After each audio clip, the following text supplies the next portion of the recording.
China's shipbuilding advantage is bigger than a navy count. The most common mistake in military analysis is treating one number as the whole answer. This episode is part of Military Power Lab's Industrial Capacity series, and the question is simple. What does this power signal actually mean once money, industry, logistics, readiness, and alliances are separated?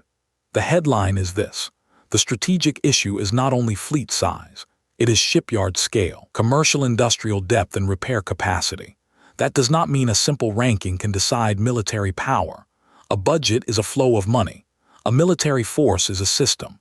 It includes trained people, usable equipment, maintenance capacity, ammunition, command networks, logistics routes, industrial depth, and political will.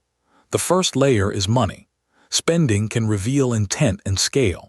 It can show whether a state is trying to expand, repair old gaps, modernize equipment, or signal commitment to allies. But the second layer is conversion. Money has to become contracts. Contracts have to become production. Production has to become delivered equipment. Equipment has to be maintained, crewed, supplied, and trained with. This chain is where many military buildups slow down. The third layer is logistics. Forces that cannot move, refuel, reload, repair, and communicate are not fully usable power. Ports, rail, depots, spare parts, fuel, data links, and command systems often matter more than the headline platform count. The fourth layer is industrial capacity.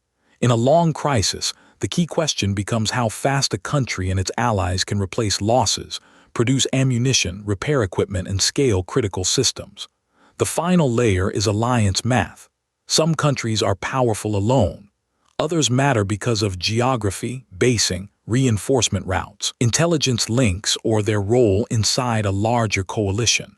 So the verdict is not that one side automatically wins or loses. The better verdict is this: military power is produced over time. The visible number is only the start. The real question is whether the system behind that number can deliver readiness when it matters.